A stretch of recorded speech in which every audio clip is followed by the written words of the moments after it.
Voices for the voiceless. Yeah, yeah.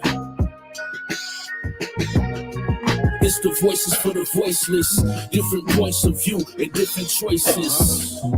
We the voices for the voiceless. We speak. Voices for the voiceless. Yeah, yeah. It's the voices for the voiceless. Different points of view and different choices. We the voices for the voiceless. We speak.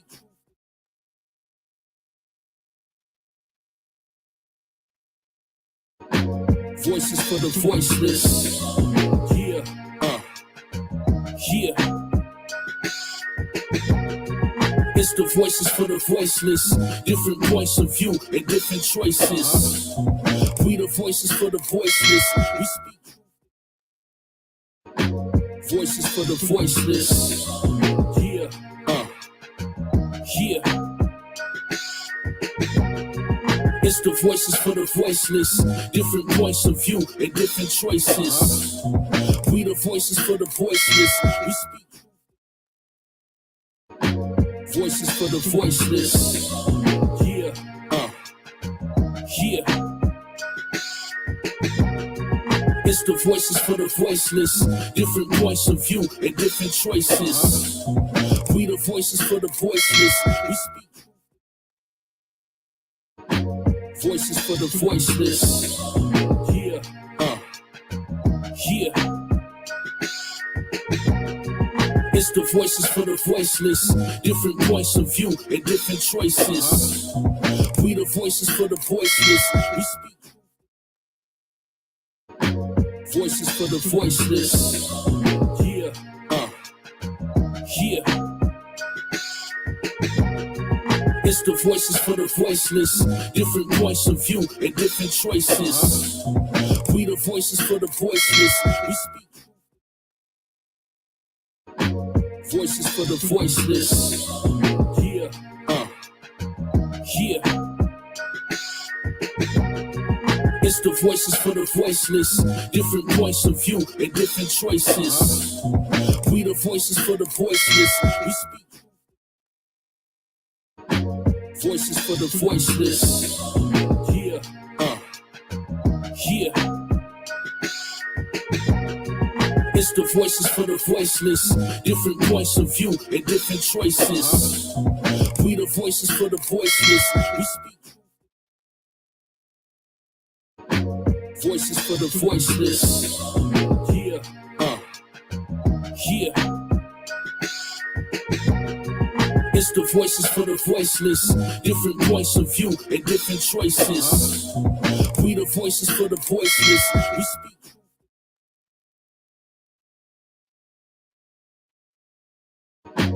Voices for the voiceless. Yeah, yeah. It's the voices for the voiceless. Different points of view and different choices. We the voices for the voiceless. We speak.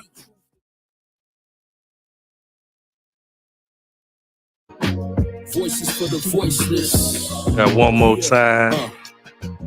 One time for the front side. We're gonna get with the commentary It's the voices tonight. for the voiceless. Different points of view and different choices. Voices for the voiceless. We the voices for the voiceless. Yes, indeed. Got a good show for y'all lined up today. Got a good show lined up for y'all today. Okay, there go my sis right there. Bless girl in the Hey, hey, everybody. what's going How on, you sis? doing, bro? Hey, Oh, not much. I'm blessed like your name. Bless girl. Okay, okay. Yeah, yeah. So I thought it'd be we was talking earlier, just trying to kill some time, let everybody get in here. Because we did kind of do like last minute. So try to get everybody attention at the last minute to get in here. But man, as the title says, teamwork make the dream work. Trump's Yep, all-star lineup. You know. So how yep. you feeling this evening, sis? I'm doing good, bro. I can't complain. I can't complain. Got a little busy today. But other than that, I'm a. Blessed to be amongst the living. You know that? So I'm I know good. that's I right. can't complain. I know that's right. I was just thinking about it, right? Because I mean, like we got the election right around the corner, and Mm-hmm. you know, it's getting down to the wire. You know, Trump Yep. versus Kamala, and I just thought it'd be, uh, I thought it'd be a good look to go ahead and try to highlight something that a lot of people don't seem to talk about is the fact that Trump has an all-star lineup with him. You know, a lot of a lot of young, talented politicians. So it's a bright look into the future. And I thought it would be just dope to just kind of highlight that for those who may not know.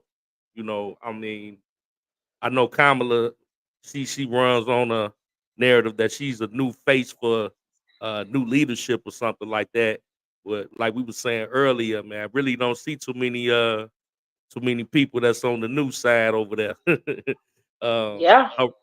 Her, her support system is a little up in age, but you know, we got Byron Donalds, we got Vic Ramaswamy, JD Vance, Tulsi Gabbard, just to name a few. Mm-hmm. You know what I'm saying? So I just thought it'd be dope Yeah. to kind of highlight those guys. Um, so what's your thoughts on let's say his presidential his vice presidential candidate JD Vance, for example. Well, I did some research with JD Vance, and what captivated me the most, he was in the military. He was in he graduated in 2003, and he enlisted in the Marine Corps after he graduated from high school. He's 39, and he also went to Yale Law School and graduated. And what was really interesting to me was he was in California and he moved back to Ohio in 2016. And when he moved back to Ohio, he started a nonprofit dedicated to for like disadvantaged children for them to like achieve their dreams and stuff. Mm. So he's put like the work in. And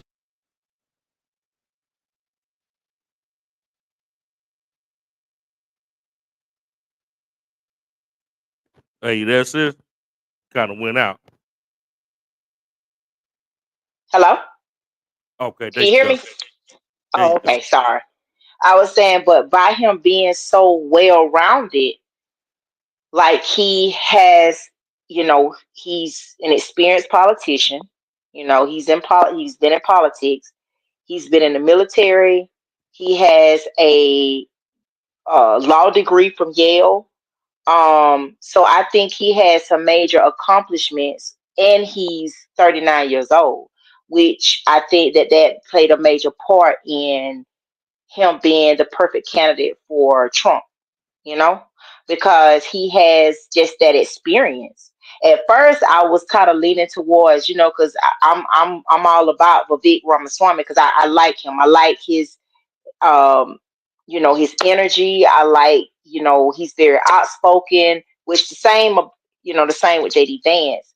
But JD, I'm sorry, but Vivek was he really captivated me whenever he took his name off the ballot when he was running here in Colorado, and he was like, "Look, if the way the Democrats was doing Trump during that time, and they was trying to pull his name off ballots in certain states, he was like, no, we're gonna, I'm gonna take my name off the ballot because why would you want to take? It wouldn't be fair, you know." So I was like, that's what's up. So but yeah, but Vic, he got some, I was looking at his background, and he graduated from Harvard with a bachelor's degree in biology. And then he graduated with a law degree um from Yale.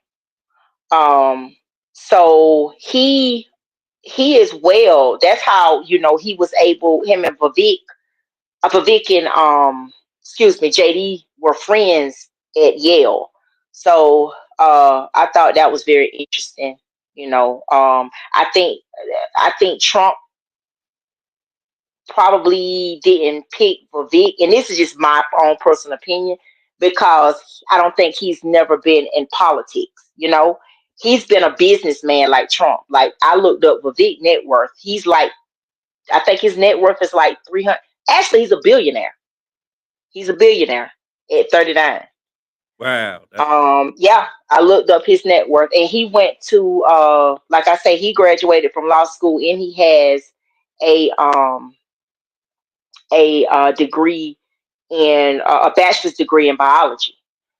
So, and then Tulsi, with her, she was already like, she was in the Army Reserve.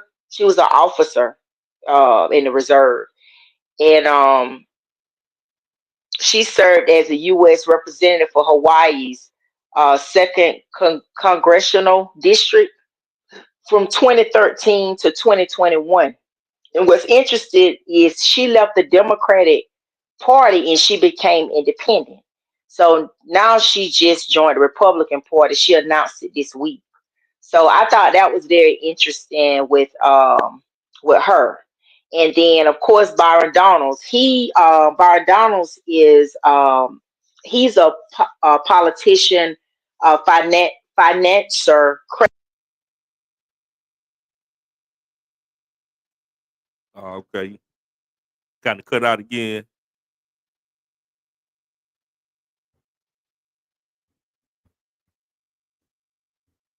Right now, yeah, I Hello. want to say. Okay, you back? I don't know what's going on. But yeah, Byron Donalds, he's I think he will be a good. He's going to be good in Trump's cabinet as well. So they all just young and vibrant, and I think that was why Trump chose uh, JD Vance, and I think that is why, along with JD Vance, the other ones are pretty young and they sharp. So he got a heck of a team along with his children, by his side, and Larry Elder, Ben Carson.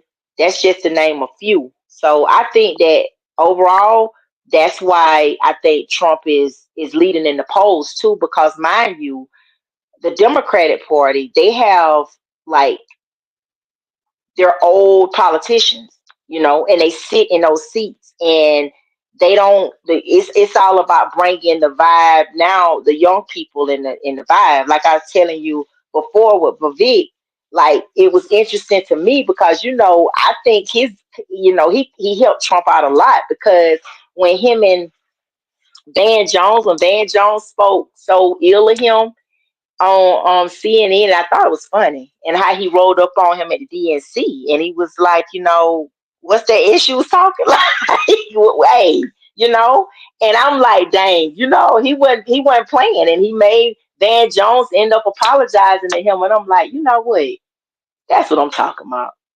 So I really like his his the cabinet, his administration. I think he gonna do really good, especially Ab- with what he got on his team. And again, it's real important too to have somebody that's got like a law degree. He's not, like I said, JD Vance, he has that degree in law. So he's sharp, you know, all the way around. So I think that's what's beneficial to Trump. So yeah. Absolutely, absolutely. Now we're gonna dive a little. I'm happy that Sis gave a great overview of all the ones that we were gonna highlight. I wanted to highlight the younger ones. So right now we got JD Vance, and let's just go ahead and read here. JD Vance, like she said, is the United States Senator for the great state of Ohio. He was elected to U.S. Senate in 2022 and sworn into office on January 3rd, 2023. Let's see.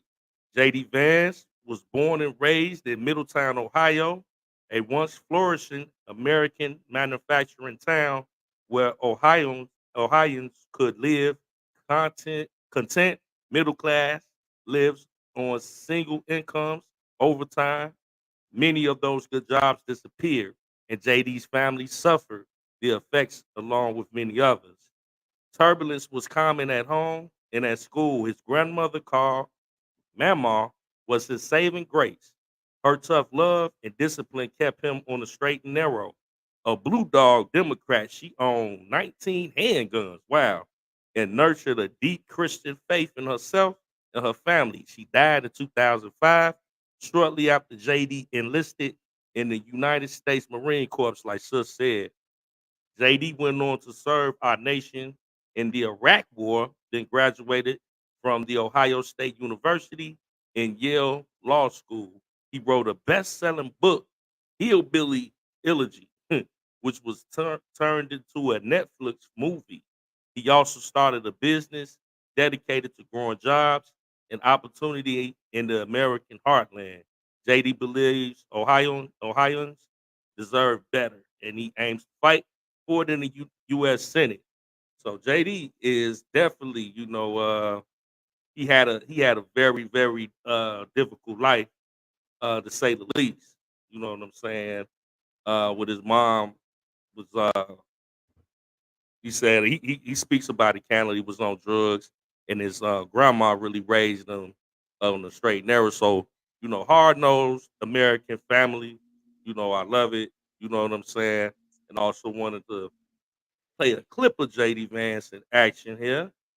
I'm gonna share my screen, and it's just like Sis said. I mean, like the title said, like Michael Jordan is a star player on the basketball team. LeBron James, whoever was the star, but the supporting cast was just as important to make it happen. You know what I'm saying out there on the court to get the W. So here go JD Vance. I have to ask you this, but I do, because Donald Trump has been attacking Kamala Harris's racial identity. He has not been, but ask your question. Well, he questioned her racial identity. He said a number of years ago, she happened to turn Black. Her father is Jamaican. Do you believe Kamala Harris is Black? I believe that Kamala Harris is whatever she says she is, but I believe importantly that President Trump is right that she's a chameleon. She pretends to be one thing in front of one audience. She pretends to be something different in front of another audience. Look, Dana, she's not running a political campaign. She's running a movie. She only speaks to voters behind a teleprompter. Everything is scripted. She doesn't have her policy positions out there. She hasn't answered why she wanted to ban fracking, but now she doesn't. She wanted to fund police, but now she doesn't. She wanted to open the border, but now she doesn't. She should have to answer for why she presents a different set of policies to one audience and a different set of policies to another audience. And I think that's what President Trump is getting at. This is a fundamentally fake person. She's different depending on who she's in front of. With respect, you Please. changed your position on an important thing, which is Donald Trump. Of course I did. And so why are honest you not a about it. chameleon? Because, Dana, I've explained to the American people what's different. People change their minds when the facts change. They should. But if you want to be the people's vice president or president, you should have to stand before an interviewer and say, this is why I changed my mind. So to everybody who's seen that I criticized Donald Trump since he asked the question, here are two things. You didn't just criticize him. You said he could be America's Hitler. Well, that's a criticism, and I didn't say that exactly, but set that to the side. What I said about Donald Trump and what I believed about Donald Trump, two things that really change. First of all, I didn't think Donald Trump would be a good president. He was a great president. Wages were rising. The world was more peaceful. Remember, when Donald Trump was running for president the first time, they said he would start World War III. He brought more peace to the world than any president of my lifetime. The second thing, Dana, is I believe. I've got an issue with you. And I can't believe I have to ask you this, but I do, because Yeah, let me pause that right there. Just to give y'all a little taste of JD Vance in action. What I love about him so much is that he balances Trump out.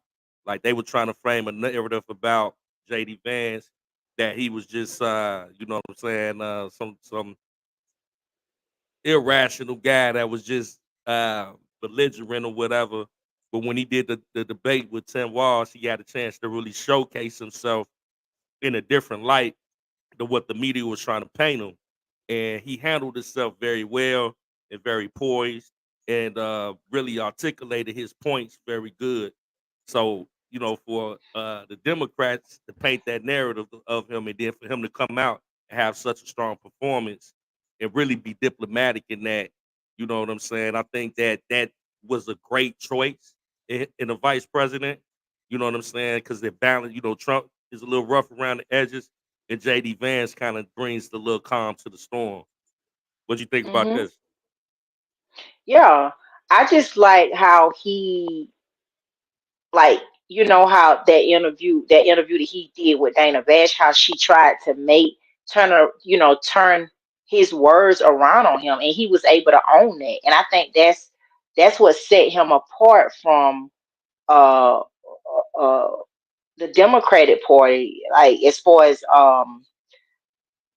Kamala goes, because she doesn't own that stuff, like what she said. And, 1 minute she's for Brandon Franklin, the next minute she's not. Well, with JD Vance, he's like, no, I said it. And this is why I said it. And he regrets saying it, but he owns it. Not only that, I like the way he challenged the media. There's never been any other, not that I can know in my lifetime, as far as watching CNN, that really challenge the media like JD does. His interviews, he shut them down every single time, you know? Hmm. And so it's like, you're not going to put words in my mouth, and you're not going to fact check me without being fact checked. Like, I just like that, the way he challenged them. And they can't, they it's hard for them to try to pull one over on him, because he stops them in their tracks. And I think that's exactly what Trump. He's a mini version of Trump, because that's the same way Trump is. He's been hollering for the longest, fake news, for the longest, and he would challenge fake news. He would challenge the media, and JD does the same thing. So I think that's a perfect team. They're the perfect combination. You know. Absolutely. And I got another little, since you said that, another little good clip of JD um, handling questions. Like you said, he's kind of like a miniature Trump out there. how he go, how he handles. So this is he holding a Q&A after a rally in Wisconsin. Family members should help out more. Unfortunately, that is not a reality for every Wisconsin family. So what policies do you and former President Trump support that would make childcare more accessible for our hardworking Wisconsin families? Yeah. So one, I didn't say that grandparents should help out more. I said that our government should make it easier for grandparents to help out more. And that's a very important distinction, because if you look at the public policies we have in this country, we spend a lot of money on childcare, and rightfully so. There are a lot of families out there who are struggling with childcare, and we want to make it easier for them. Look, the way I think about it is we want options, right? If you're a young mom or you're a young dad, you want to spend more time at home with the kids, we should make that easier. If you want to go back to the work after a couple years, we should make that easier. If you want to go to work right away, we just want people to be able to fulfill their dreams as they see them. That's what's great about this wonderful country of ours, is everybody's got something a little bit different. But here's the issue right now. Right now, government policy prioritizes one model of business provided daycare. And there's nothing wrong, by the way, with that one model. But we ought to be promoting other access options for a lot of families. Like, for example, maybe you want to send your kid to a daycare, but maybe you want to send your kid to a church daycare. Or maybe you'd like to be able to get together with other families in your neighborhood to try to do something where each of you is taking care of the kids in your own way. Maybe one person takes one day off, one person takes Tuesday off, one person takes Wednesday off. Maybe that means that grandparents would actually like to be able to help out a little bit more, but they can't financially, because they can't afford to take off from their own jobs to help out with mom and dad and the kids. There are so many different options out there, but what does the government subsidize? Just one. What does it take to feed and fuel the world? Okay, that was good enough. I definitely give JD Vance his props on that, because he handles the media very well, and great pick on a VP. I like to go over here to another young gun on Trump's arsenal. You know what I'm saying? And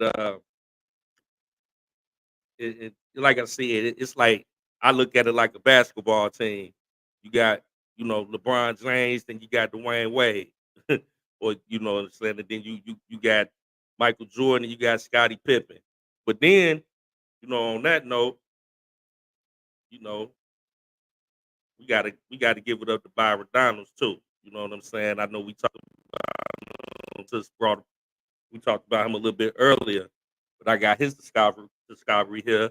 You know, solid brother. You know, and Byron Donalds grew up in Brooklyn, New York.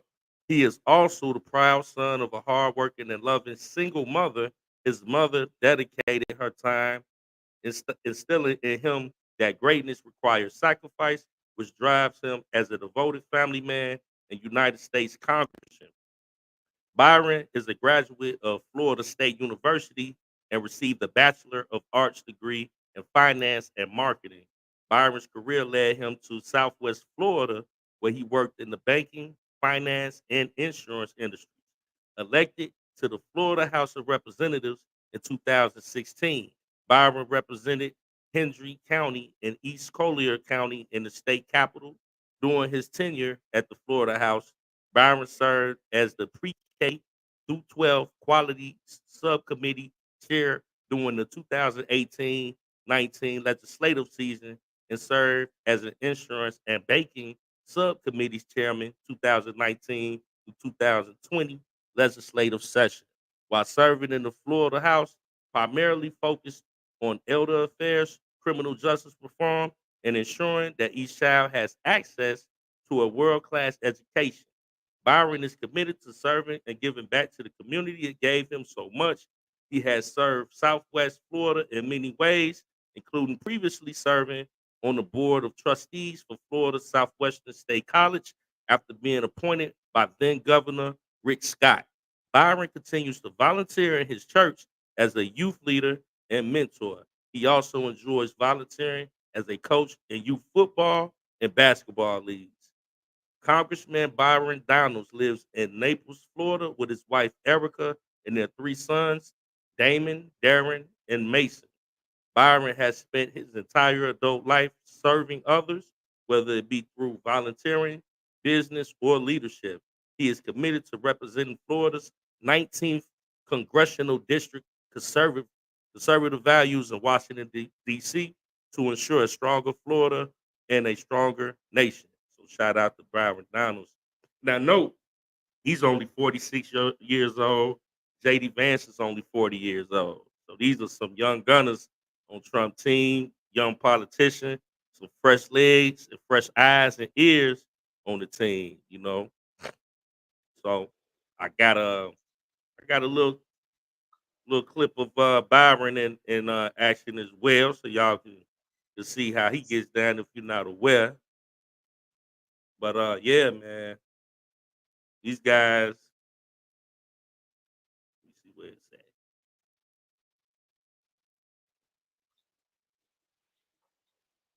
They sharp and they just want what's best for our country, you know? Yeah, definitely. I think that, you know, and it's good to have a brother too out there representing for Trump like that, educated, well educated brother. You know what I'm saying? To really, you know, represent that, and because you know you got to reach different demographics as well. Well, Larry, good to be with you. I haven't heard the specific argument, but Senator Crapo is correct. If you're just extending policy from what's been the last decade, how does that increase deficits? But this is part of the bigger lie that is in not just media economics, not economics, media economics, and that just comes from the Democrat Party. They have lied to the American people that cutting tax rates increases deficits and leads to income inequality. That is a lie. Actually, the proof is in the pudding. Obviously, Art Laffer knows this better than anybody, that cutting marginal rates in tax policy, having lower bases of tax rates, yields more revenue to the federal government, and it yields more economic growth, which helps to diminish the wage gap between rich and poor in the United States of America. Third thing I will add is that members of Congress have always been frustrated with the scoring from the Congressional Budget Office. They come out with a score. What we realize when life actually happens is that those scores are not correct. They are often wrong, which is why Congress also needs to look at reforming the CBO of estimating process overall, because it doesn't meet the reality of what happens when these policies go into law. The Tax Cut and Jobs Act is the very best tax policy our nation has ever had in the history of the United States. We should be extending it, and we should be building upon that tax policy to the benefit of Americans and the American economy. Well, our Laffer, look, I agree with Byron. Look, the Laffer curve. Man, another thing that I love about these guys, you know, like Byron Donalds and JD Vance and Vivek, they don't have no problem about going behind enemy lines and standing their ground. Like, they all young lions. They able to hold it down by themselves on any platform. They know they research. They come with facts, and they be giving a lot of these Democrats and the left a lot of smoke, you know. So it's just refreshing to see these guys really go in there and hold it down, and be as strong and knowledgeable on what they saying. You know what I'm saying, sis? Yeah, and two, just to know that what they up against, it's like just as well as President Trump is on the attack, they are too, and to know that they just have, that fight in them is Absolutely. is what I definitely like. I like about his team. And did you see what he went on the Breakfast Club? And he kind of Ooh. shut that down. And then there was another interview he did with Tesla and Figaro with some, I forget the guy's name, but he did a really good job on the Breakfast Club as well. I think Absolutely. I like Byron Donalds a lot. I thought he would have probably been Trump's pick for VP. I didn't know between him and Vivek, but when I think about it and you look at the resume, JD Vance is more qualified, Yeah. because he Yeah, has definitely. military experience. He has he's an attorney, he has a degree, in law. He was a senator. He's well rounded. So I think and he got that fight in him. So I can see why Absolutely. Trump picked him, and I do. I like JD Vance. Absolutely. Yeah. Them two guys together, man, that'll be a nice ticket for 2028. You know, or Hmm. Vivek or Tulsi. I mean, any one of these on his team, um, like I am her just said, Trump got some riders. That's a fact. Yeah, that Breakfast Club interview was hey, he schooled that lady. What's her girl name? He took her Laura to Trump. school. Oh, Yeah, no. You talking about Myron Donald. Oh yeah, he did. He Yeah, did.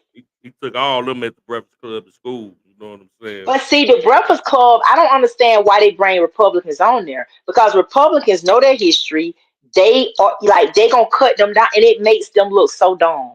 Like for real. Like they can't challenge them. Like they give the. I notice everybody that come on their show that are Democrats, they get softball. They give them soft, and they just kicking it, and they just shooting the breeze with them. But they try to be hard on Republicans, but they can't. They are too far, advanced, and they're not good interviewers, in my opinion. When it comes, because they don't have any pushback.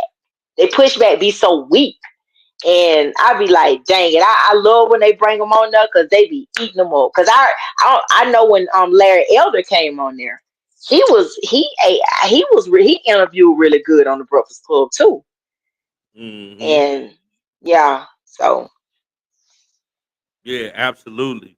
And then we got to swing over to this young lady, Tulsi Gabbard.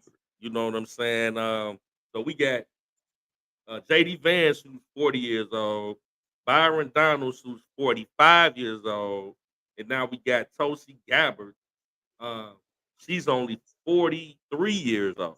So all of these politicians are fairly young, and she has an impressive biography here. Just to read some of it. I know Sis went over it earlier.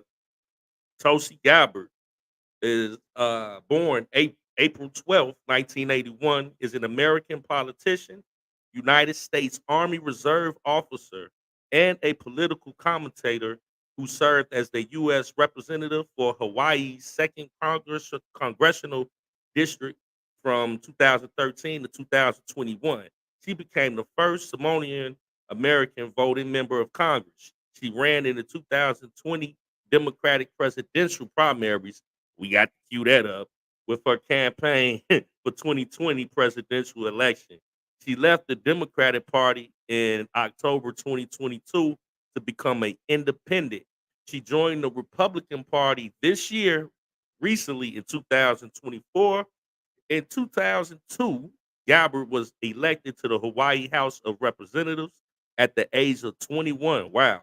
Gabbard served in a field medical unit of the Hawaii Army National Guard while deployed to Iraq. So she fought in the Iraq War as well from 2004 to 2005 and was stationed in Kuwait from 2008 to 2009 as an Army military police platoon leader.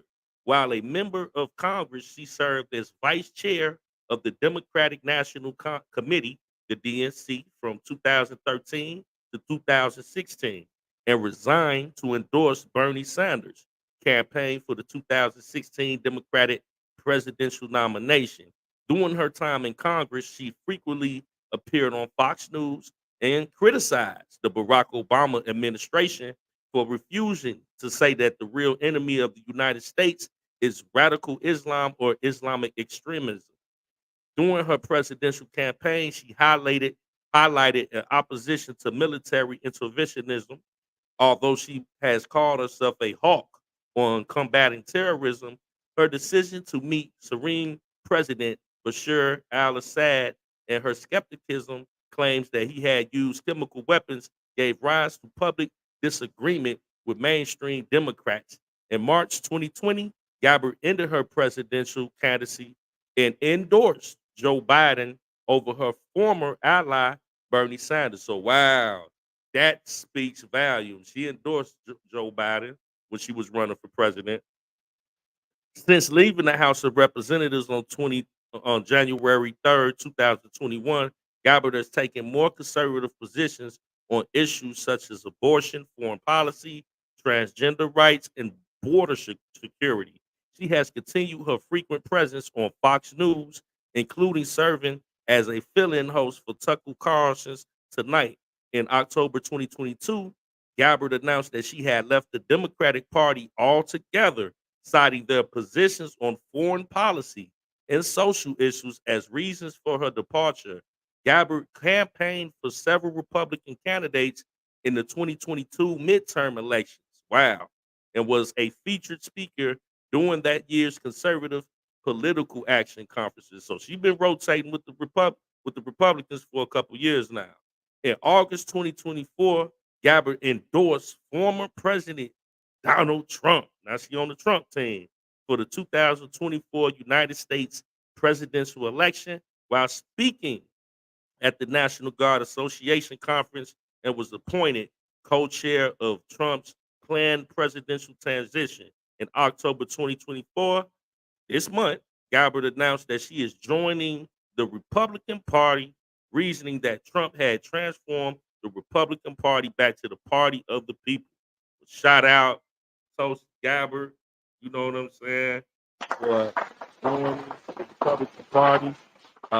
From being originally a Democrat, a strong Democrat in that, she endorsed Joe Biden. I mean, it had to really get bad for her to go from a Democrat, a starch Democrat all her career, to become an independent, to ultimately joining the Republican Party. What do you say about that, sis? Yeah, I told you, I really thought a lot of Tulsi, because when she challenged Kamala Harris, and really and truly, it was like the more I think about like Kamala now being so unprepared, she was very unprepared then. Because Tulsi, I was listening at one of her interviews, and she said all the American people had to do was just Google it. So she Googled what she found out about Kamala, and she just basically used that in that debate. And that's what caught so many, as far as this term, as far as Kamala running for president, that's where all the, that previous debate that they had, that she had with her, it started surfacing. But it's like, it was just a simple, like, and she didn't even have any comeback from that. That was what her, Tulsi saying, how she locked so many, put away so many free innocent people, and kept them for free labor and kept them past their sentencing.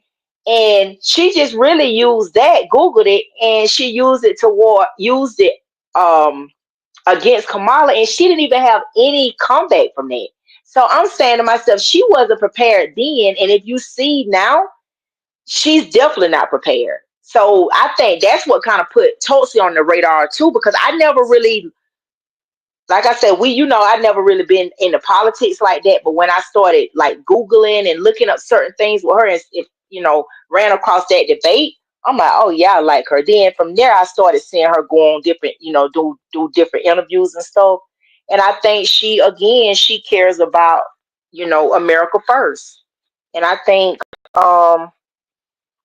that's why I kind of thought she would be a good individual in Trump's cabinet.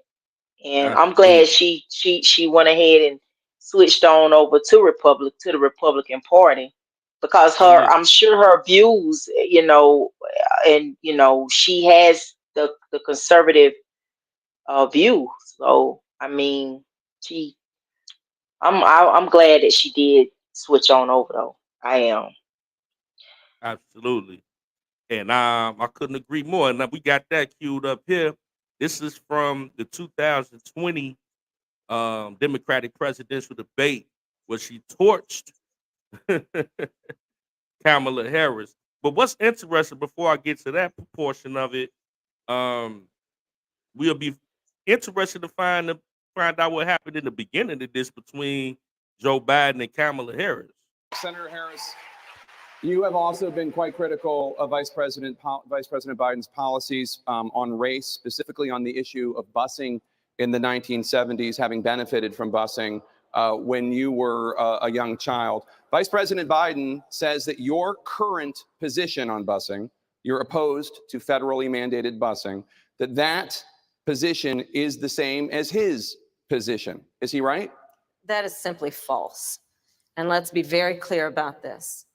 When Vice President Biden was in the United States Senate working with segregationists to oppose busing, which was the vehicle by which we would integrate America's public schools, had I been in the United States Senate at that time, I would have been completely on the other side of the aisle. And let's be clear about this. Had those segregationists their way, I would not be a member of the United States Senate. Cory Booker would not be a member of the United States Senate. And Barack Obama would not have been in a position to nominate him to the title he now holds.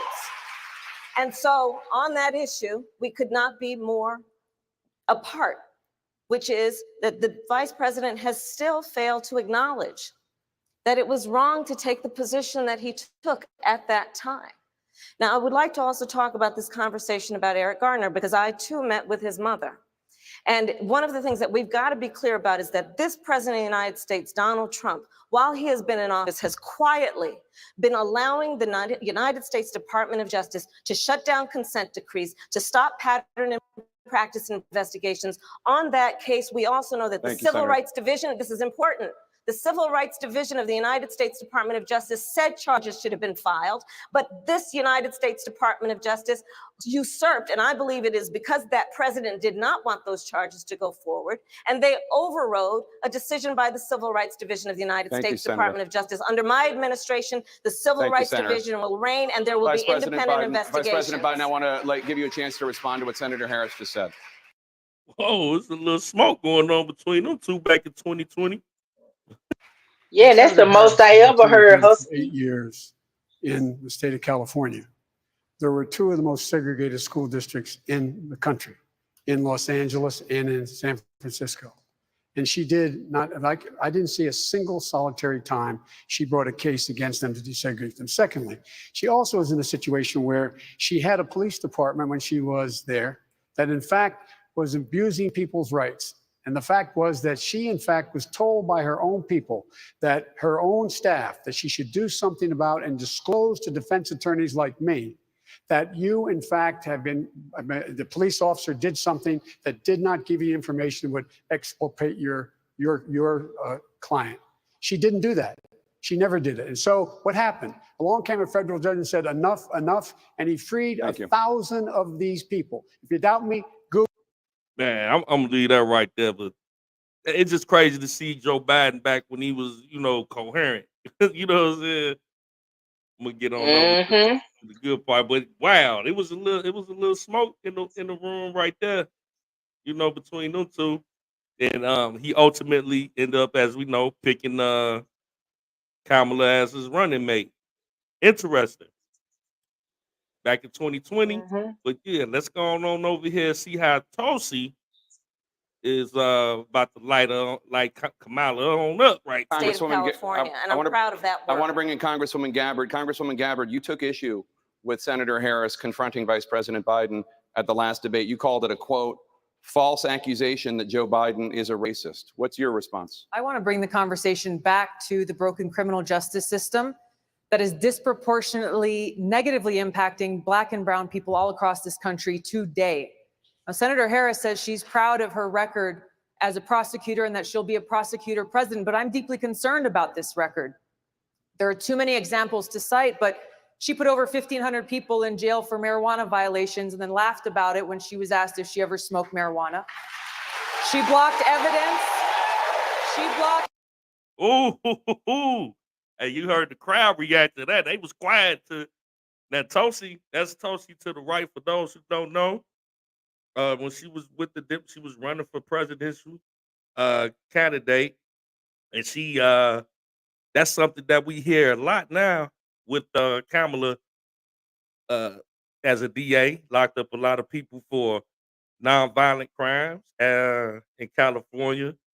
Talked about, how she smokes weed, but ironically, she wanted to lock everybody up for smoking weed.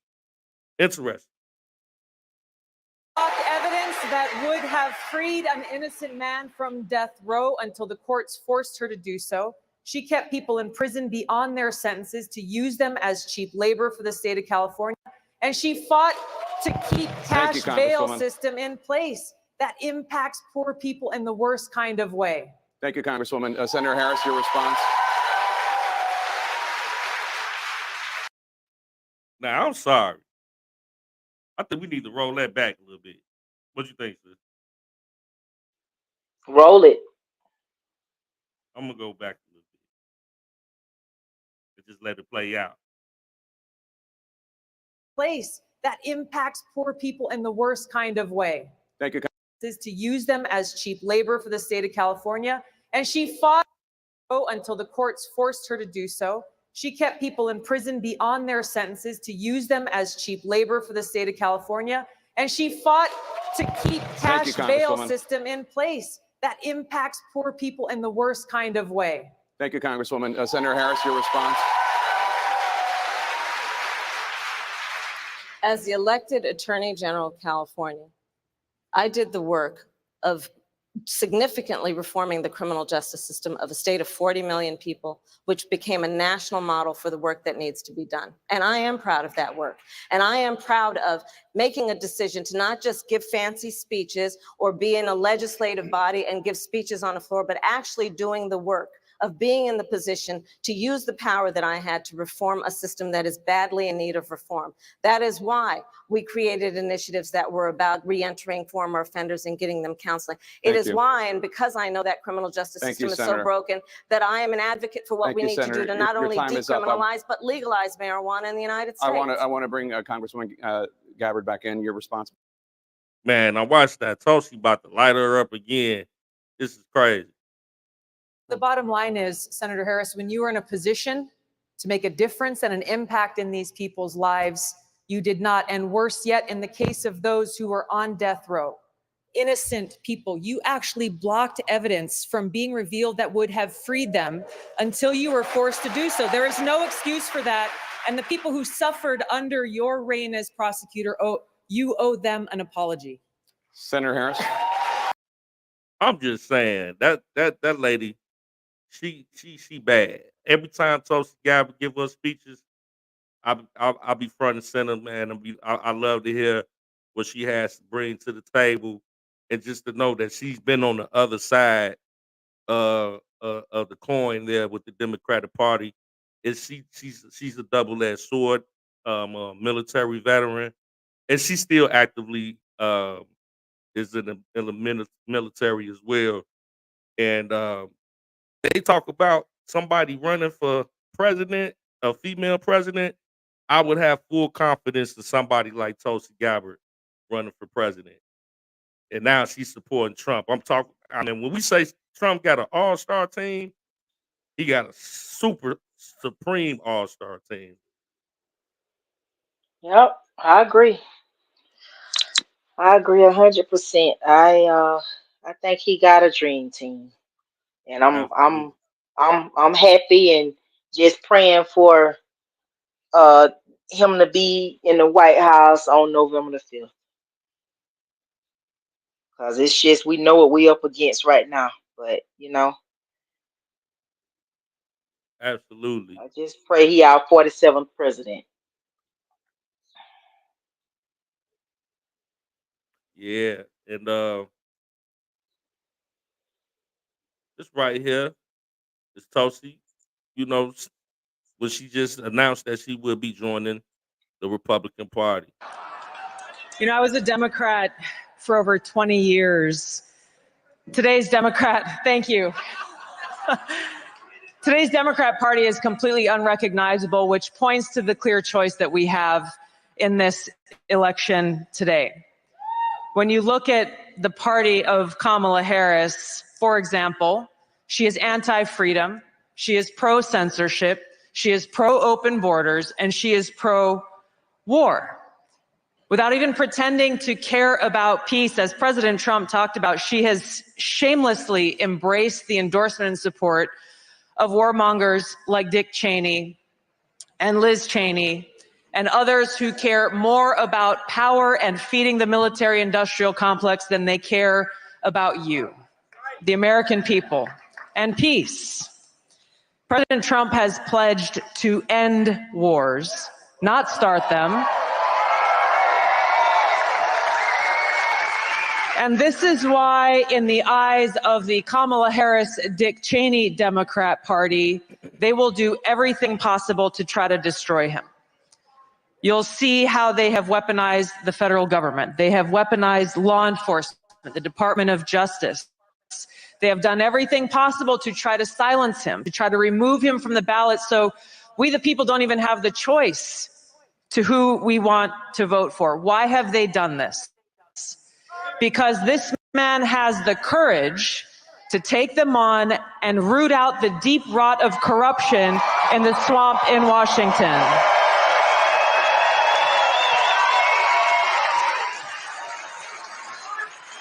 Now, voters have made their voices heard loud and clear, not once, not twice, but 3 times in the last 3 presidential elections, nominating this man to be the Republican nominee for president because of his commitment to these fundamental American principles of freedom and peace and prosperity.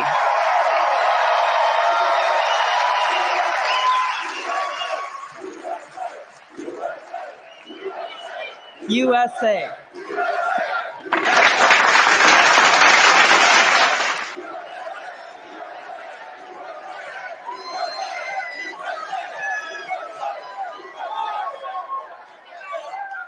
Now, to those of you here or those watching at home who are independent-minded people like myself, who love our country and are committed to the Constitution and to freedom, the Democrat Party has no home for people like us.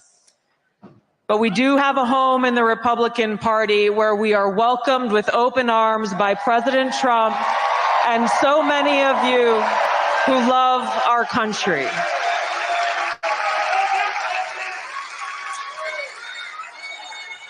And it is because of my love for our country, and specifically because of the leadership that President Trump has brought to transform the Republican Party and bring it back to the party of the people and the party of peace, that I'm proud to stand here with you today, President Trump, and announce that I'm joining the Republican Party. Am I Right? is coming to Daily Wire Plus October 28th. Powerful. Yes, indeed. So that was just the other day that she announced that she would be formally join the Republican Party, but I kind of guessed that was going to happen, you know. But yeah, you know, I mean, Trump has an amazing team. We just wanted to highlight that tonight live. I thought that it'd be imperative for people to start to get to know the people that's around his circle, and you know, to see how young and vibrant they are, able to resonate and galvanize young voters. You know, and even though you know they're a lot younger, but they have extensive backgrounds in politics, and it's just refreshing to see some youthful faces and some vibrant characters that are a bright look to the future. You know, just like this guy right here, who we both thought at one point he would have been the a great vice president pick, would be Vivek Ramaswamy. You know, um, Vivek Ramaswamy, born August 9th, 1985, is an American entrepreneur. He founded Revolt Sciences, a pharmaceutical company, in 2014. In February 2023, Ramaswamy declared his candidacy for a Republican nomination in 2024 United States presidential election. He suspended his campaign in January of 2024 after finishing fourth in Iowa caucuses. Sorry.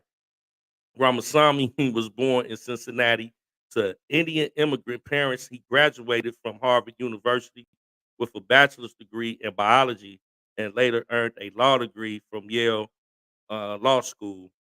Ramaswamy worked as an investment partner at a Hinge fund before founding Revolt Sciences. He also co-founded an investment firm, Strive Asset Management. Ramaswamy sees the United States in the middle of national identity crisis, precipitated by what he calls a new secular religions like COVIDism, climateism, and gender ideology. He is also a critic of environmental, social, and corporate governance initiatives.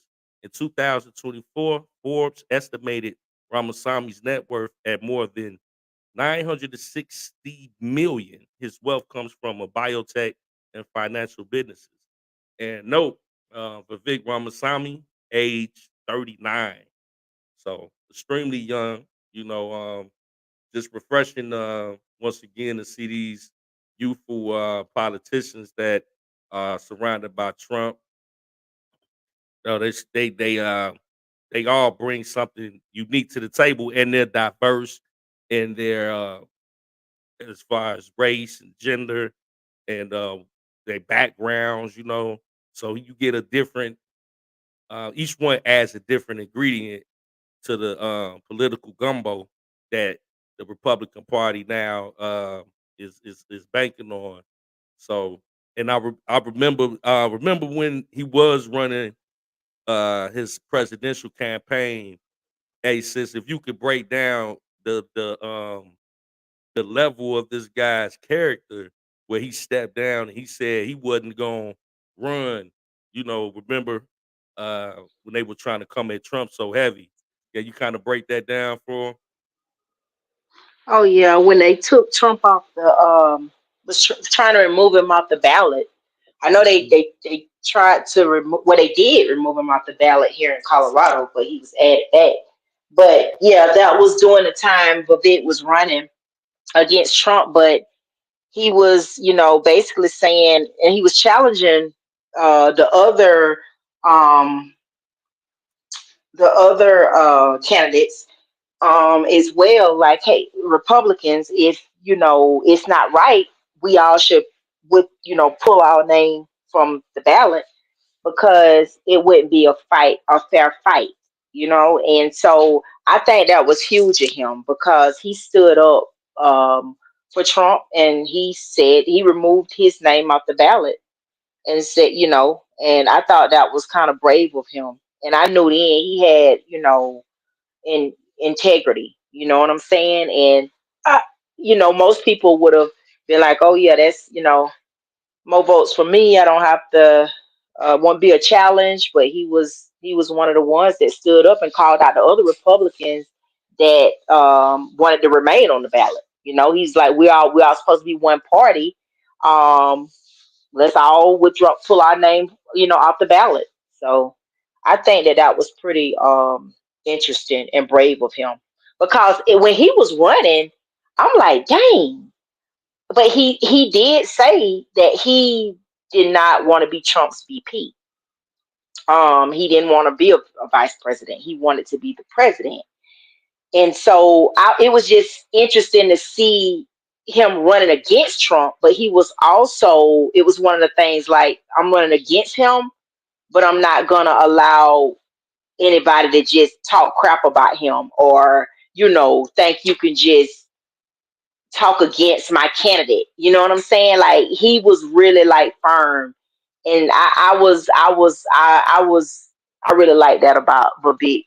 When he even went on the Breakfast Club and they was trying to talk about Trump, and he would always just shut it down. And I'm like, that's what you call like a true a leader, because I consider him to be a leader at that point. And yeah, so I really like Vivek Ramaswamy. Yep, I like Absolutely. him a And lot. yeah, he displayed a lot of character. And even when he pulled up on Van Jones, that was Yeah, that was funny. I got that queued up right here. Stand up dude. I really he's like a rock star, man. So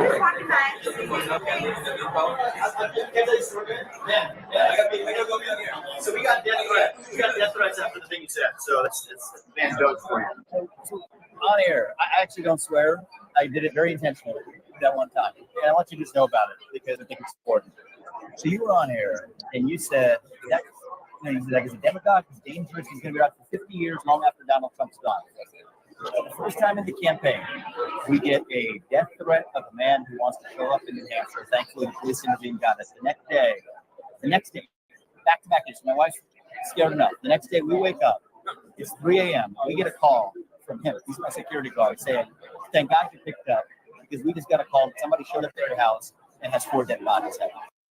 Somebody showed up to your house and has 4 dead bodies. I remember Van Jones was saying. Shout out to the content creator, LFR family. This situation, Van Jones was confronted by Vivek Ramaswamy because, like we say about the left all the time, with the inflammatory rhetoric that they display in the media, it causes damage. And due to his irresponsible rhetoric, that was, just not true, and it was just irresponsible. It led to Vivek and his family receiving death threats, and Vivek pulled up on Van Jones and confronted him, and actually, ultimately, Van Jones couldn't do nothing but respect it and apologize. So that's just a testament to his character. If y'all want to see the whole video, you could head over to LFR and LFR family and check it out. But yeah, you know, this team is deep. You know what I'm saying? And I just wanted to kind of display for the um, younger politicians that on the team with Trump You got Byron Donalds, 45 years old. Vivek Ramaswamy, 39 years old. JD Vance, 40 years old. Tulsi Gabbard, 43 years old. So all of these people are, under the age of 50, in between 40 and 50 years old. A new face for the future.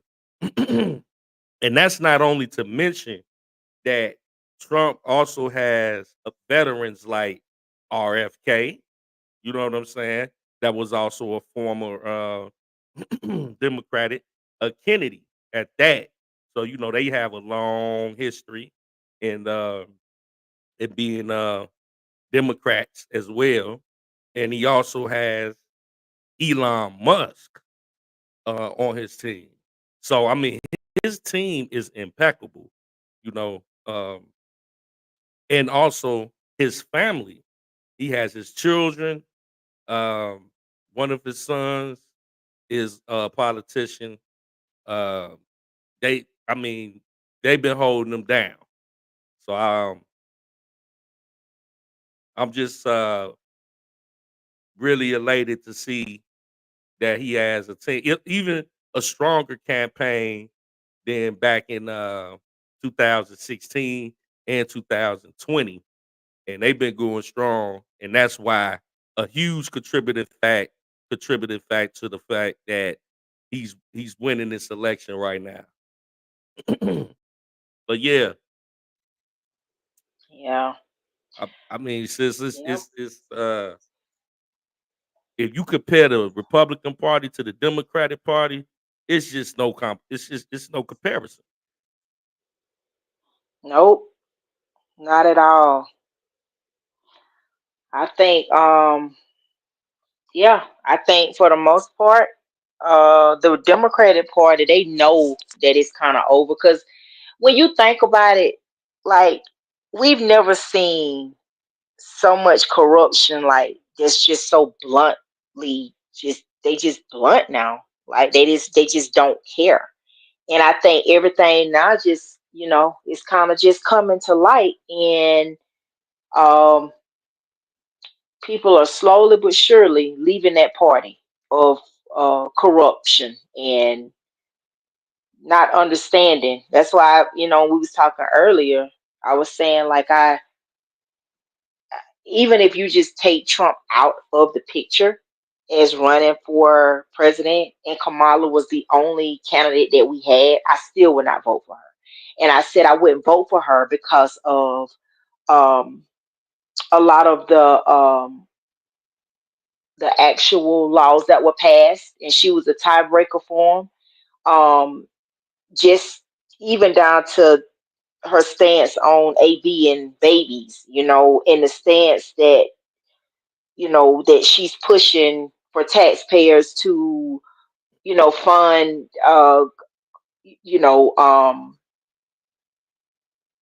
the transgender, surgeries and stuff for them in prison and the illegals to get that. It's just the things that party is just has pushed since Obama's been in office on down. It's definitely not the same party, but it's like now it's just get you going too far. You messing with kids now, and I can't support that. And that's why I say if it wasn't anyone running, I would not cast my vote for that, just because I know what for my beliefs and what I believe in. I'm not gonna cast a vote for something and I say that I don't agree and I don't believe in that, but yet and still I'm voting for that party that passed that law. I can't.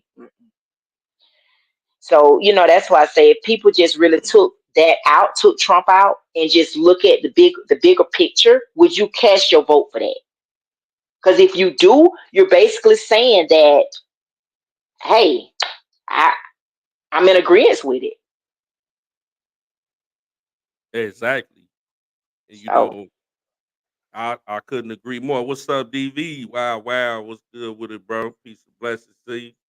But yeah, I couldn't agree anymore. When you compare the policy and you compare the the the integrity of what we supposed to stand up for not only as a nation, but for those that say they believe in God. I mean, this lady Kamala was just on doing a rally, and somebody blurted out Jesus is Lord or Jesus is King, and she told them, "You at the wrong rally." Like, I mean, where's our values at? And the crowd erupted like she said something that was, that was up. Like, how can Mm-hmm. you turn around after that and then go with Jamal Bryant in Atlanta and then get behind the pulpit and try to preach out the Bible? It's just the hypocrisy that this party displays is that I just can't get with it, man. It, Mm-mm. it like Mm-mm. you said, if Mm-mm.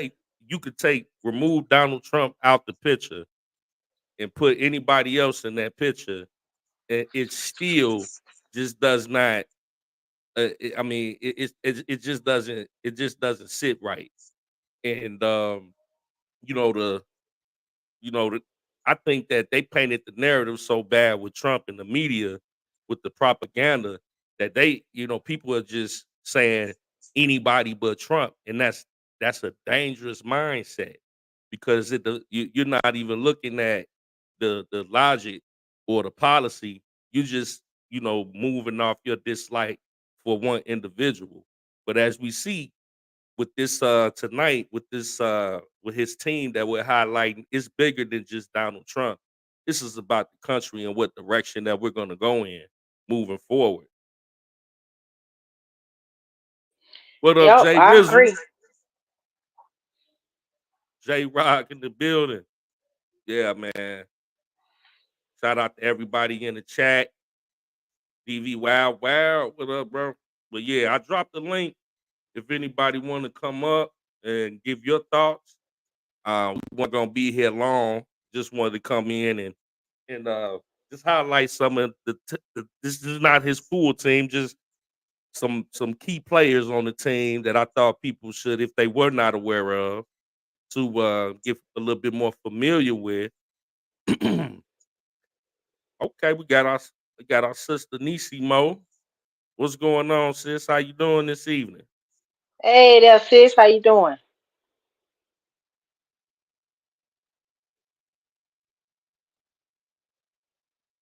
I think your mic might be muted. Okay, Oh, I'm There you sorry. go. Can y'all hear me now?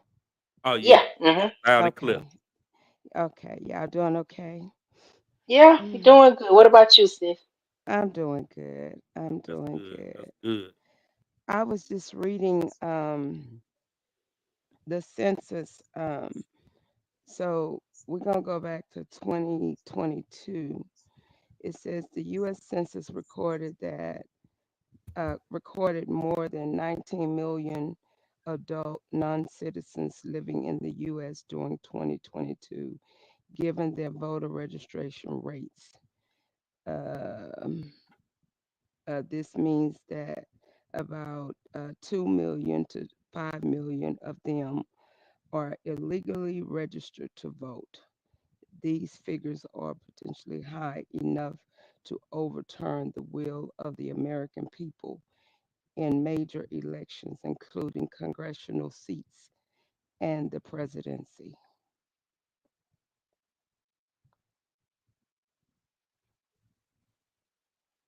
Hmm. Oh wow.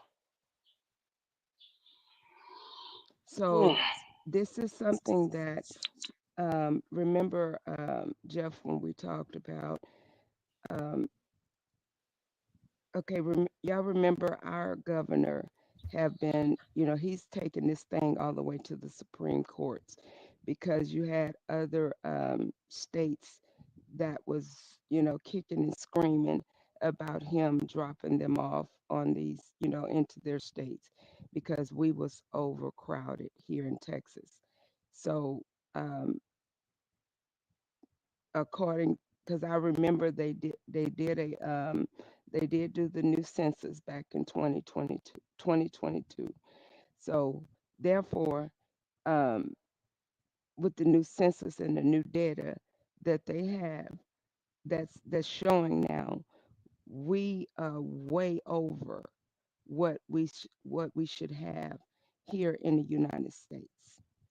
That's not including what we've been seeing come through the borders here lately.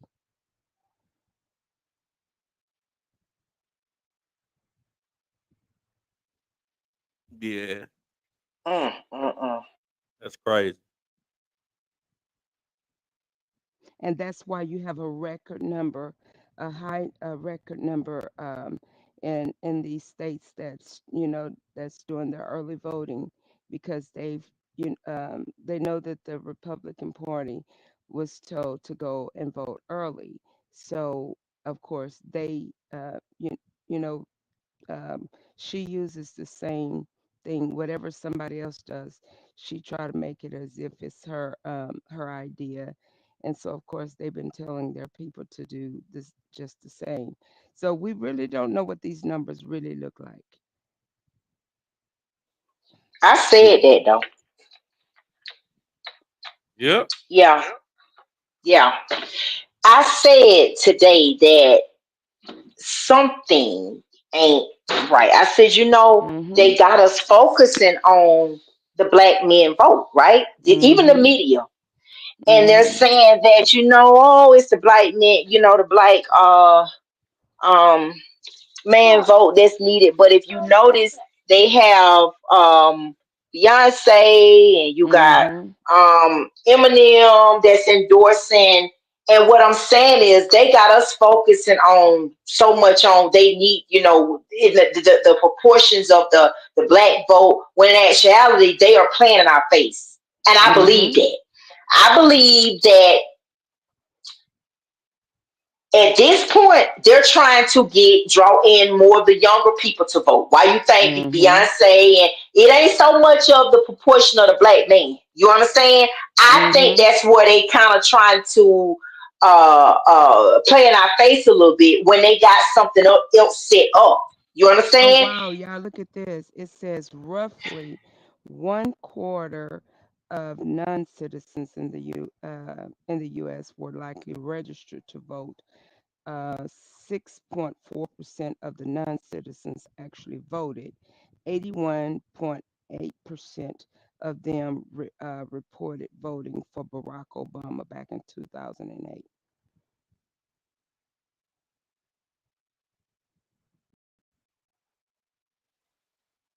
Including Well, electoral college votes. Remember, they've been focused on that.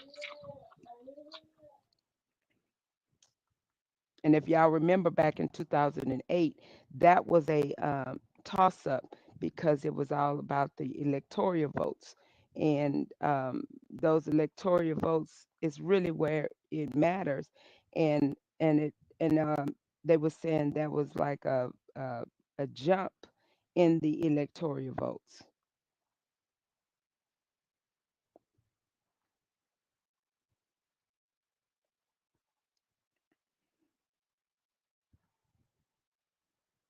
oh man. So this right here, this been going on for a while then. Yes, ma'am. And it's just been And that's why up. Donald Trump been saying what he's saying. And everybody wanted to make it appear that he's crazy. He didn't know what he's talking about, that, this is not true. And yeah, it's true.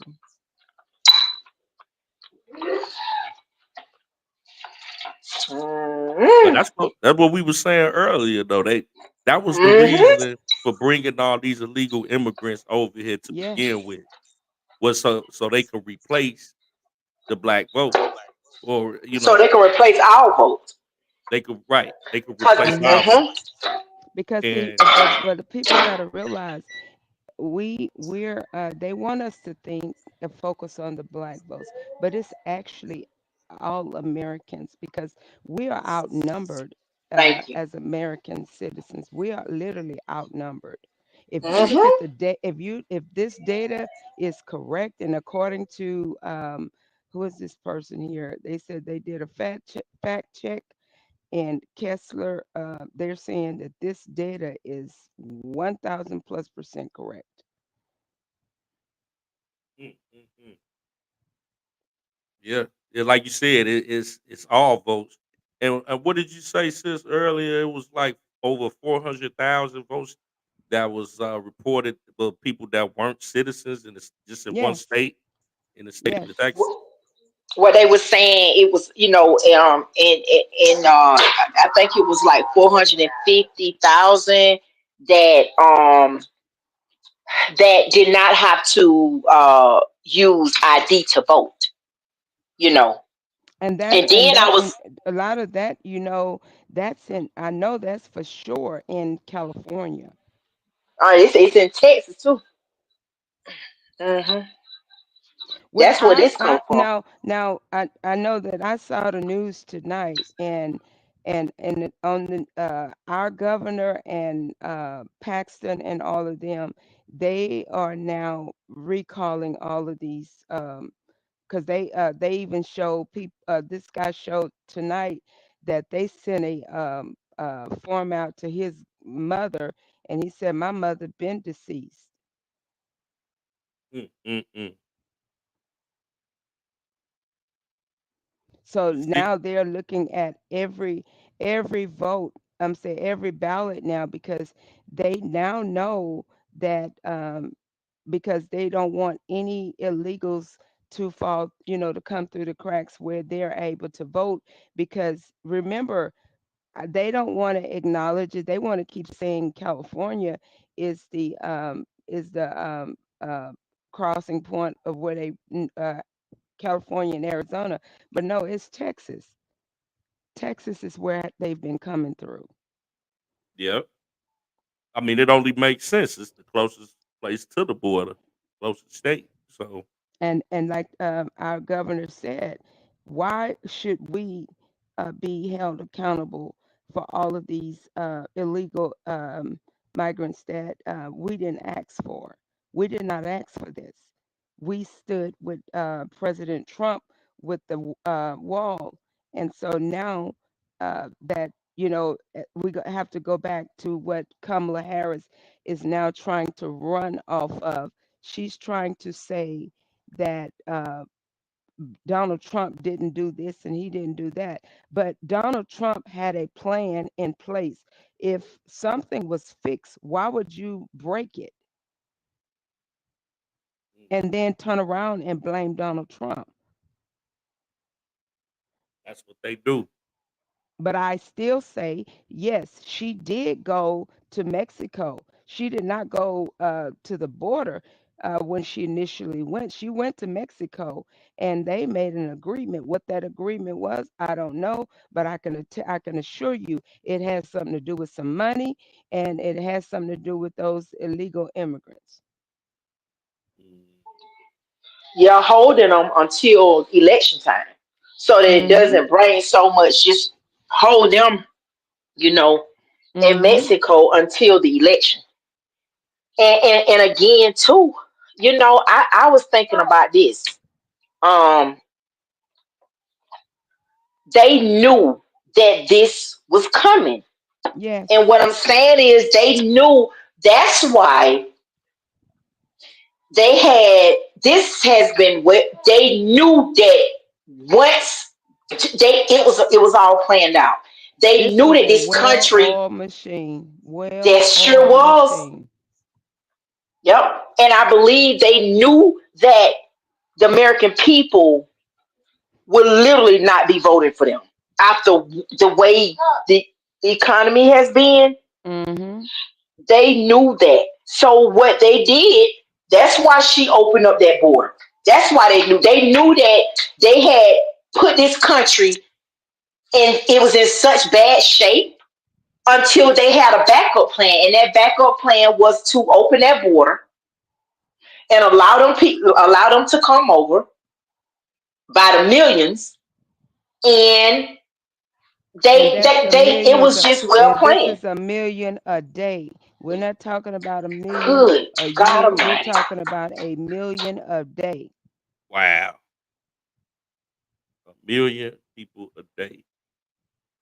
and they thought we were supposed to just sit here and let these people just come into Texas and just overtake us like we don't exist.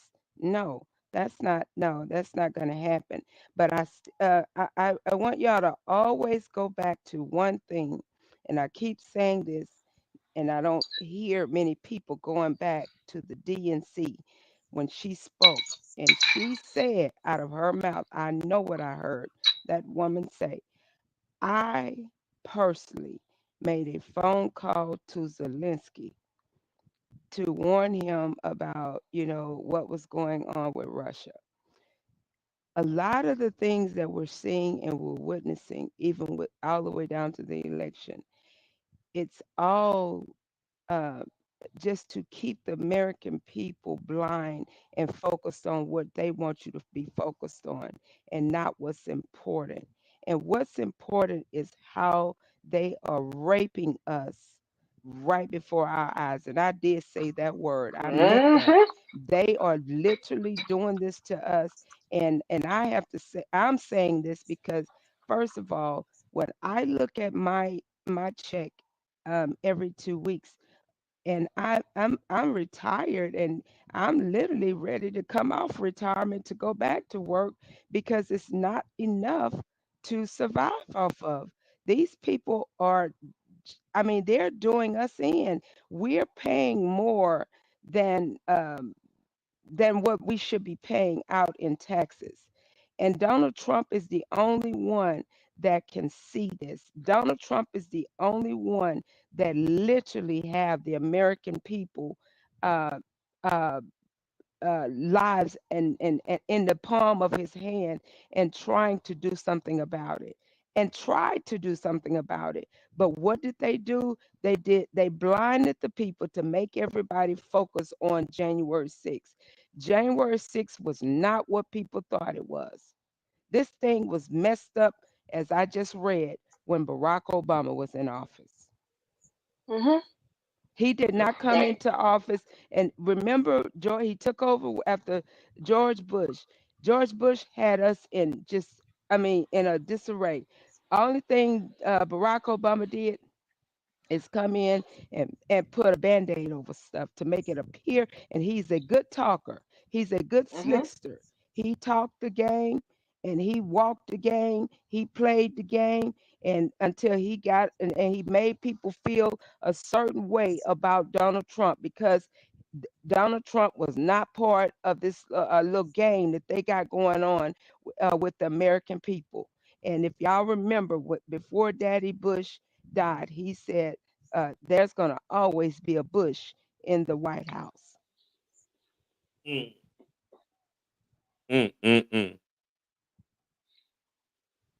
Yeah, man. We got to keep our eyes open. We got to stay prayed up first and foremost. Yes, Like we God. were saying earlier, sis, we got to pray for Donald Trump. We even got to pray for Kamala Harris, that God touches her heart, and all the Democrats as well. I'm not going to sit here and say I'm going to pray for God touch, because when you hear and see the wicked, you just let God be God, because some things God says, shake the dust from your feet and keep it moving. And when a person tell you the day before they go to a church house, you must be in the wrong, must be at the wrong rally, when a person is saying Jesus is Lord, it's something wrong. Something is that's of the devil. I don't want no parts of that. You know what? And I agree. However, like I told Jeff, we was talking about this earlier today, and I said that I pray for her soul. I pray for her that she get an alignment, because at the end of the day, when you have, I've seen, when I went to church, and I've seen demons literally trembling out of people.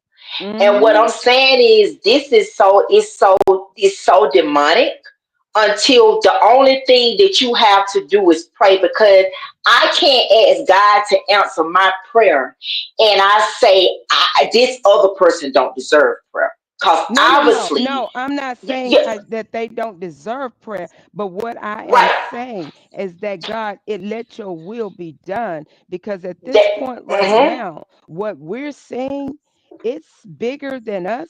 It's bigger than what we could even imagine, especially mhm, when it gets to the point to where you are you're literally trying to do the work of God. Remember when they tried to build the tower uh, to heaven? They trying to this is when you people feel like that they are literally God. You are not God. mm-mm. You're You not ain't God. God. No, you ain't God. But that's why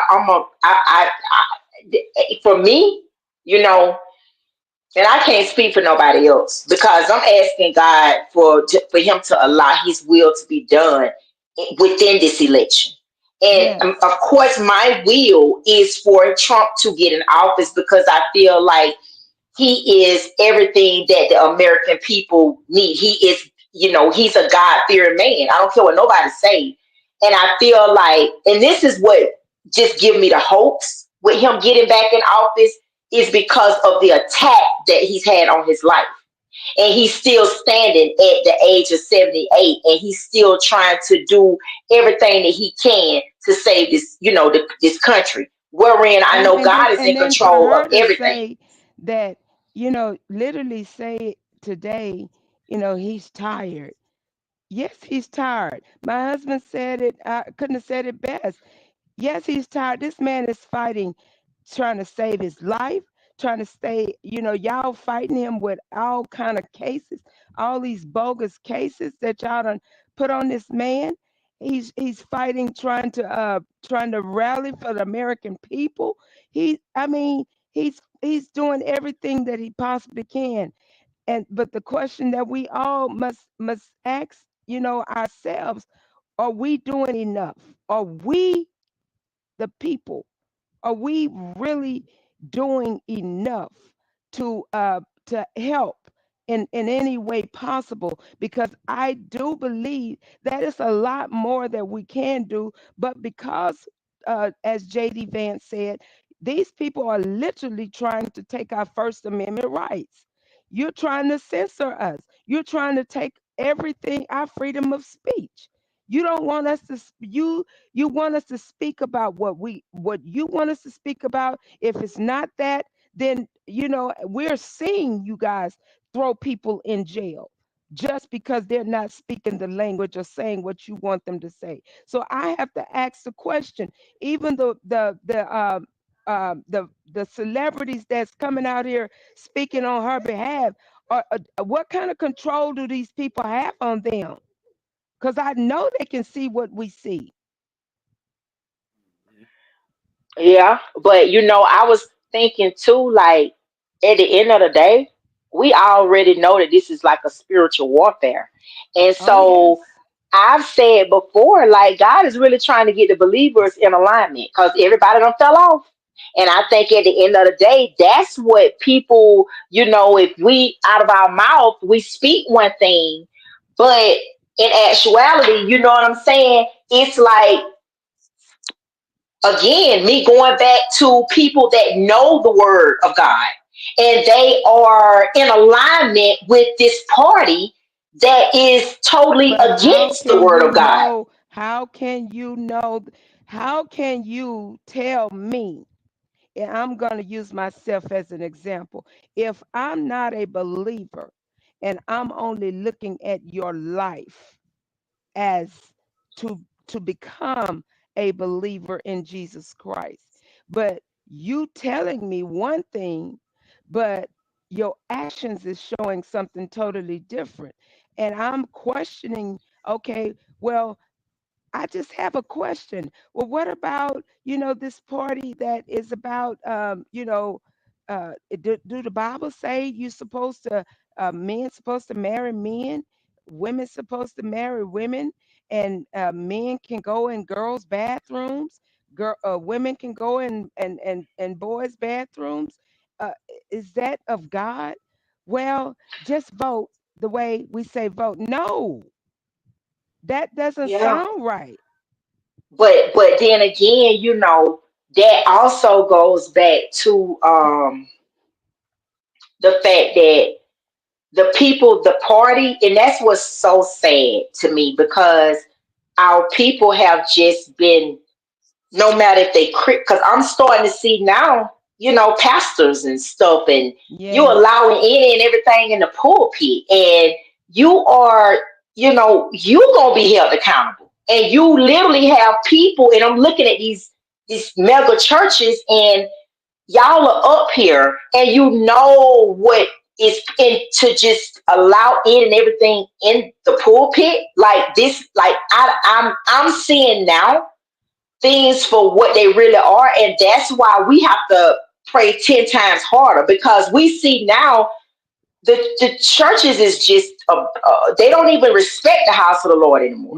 They No. don't even respect the house of the Lord. They don't respect anything. Everything now is about power and money. And it's Yeah. sad to say that there's so many people have looked up to these people that I can't even say they was called by God, or if they even, I can't speak on that to say if they was, if they wouldn't. But the fact that they But I have believe they were gotten to the called, point, but they fallen by the wayside. They have yes, I fallen to believe it. God's of temptation. And Yeah, that's I why you're believe going to it. be whipped with many stripes. You're going to be whipped harder than anybody, because when you know Hmm. better and don't do better, you're going to be held accountable. Because remember, everyone in that congregation's soul is on your hand. Hmm. Yeah, yeah. Absolutely. And so, but you know what? Give me a little bit of hope, y'all. I understand the migrants coming here by the millions, but y'all, they fighting too hard. They are fighting too hard for. They are panicking. Like if it was just that many, because if I know I got it in the bag, I'm gonna sit back and I ain't saying nothing, and I'm gonna let come election day come on November 5th, because I know I'm gonna be in office. But it's just the fact of everything that they're using. And I feel like some of it is a little bit of finesse, but I feel like a lot of it too is just we panicking because this thing ain't somewhat, we don't think it's gonna go the way we think it's gonna go. Well, we was let Now, down. I'm gonna say because I know I voted for Trump, and when I'm gonna still remain on how I stand on it. They stole the election, period, and you just saw a glimpse of how people responded on January the 6th, because I cannot sit here and say that everybody was wrong for how people do what they do and how they handle things. I mean, it may not be the way I handle it. I handle things a little different than the next person.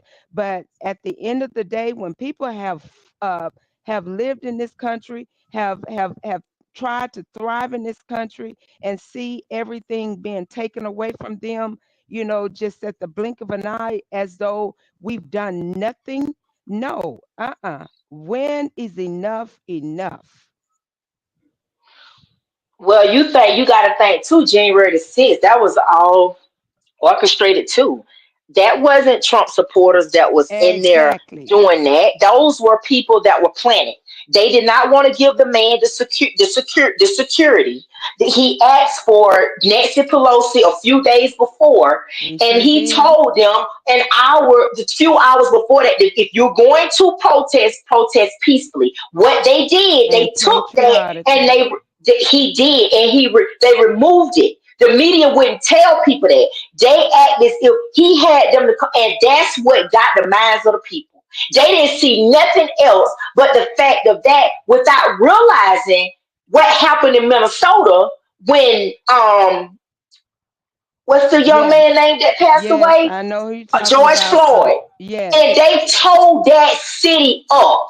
And they sat And there not and only that city, they tore up many cities, because I saw they them tear up did. Chicago, I saw them tear up Houston, and I even saw police officers doing a lot of the damage. and putting it on these people that was protesting, because a lot of people that was protesting.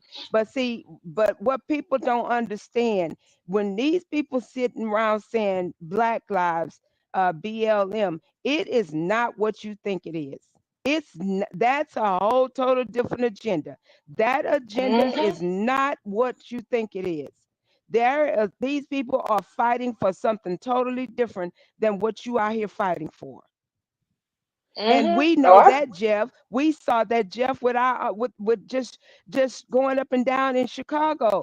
You know, we're out literally out here fighting for the injustice of Robert, thinking that we're bringing awareness, but we find out that everybody that was with us wasn't with us for the right reasons, wasn't with us for the same reasons we was out there for. But hey, that's part of the game. Yeah. But you know what, y'all? I'm not even gonna let the enemy just creep in my mind to make me feel. We always got to be, alert and on things. But I still got faith, and I'm trusting and believing that um He's going to allow Trump to be the 47th president. I think Well, I'm gonna that say this here because I believe you, sis, but I want other people to understand faith without works is dead. So we can't sit here, and I know my sister is going to vote, but we can't sit here and say, I got faith and don't do anything. We got to go and do some things. We got to vote. We got to make sure if somebody's around us and in question about who to vote for, help them out. Pull that information, pull that data, show them.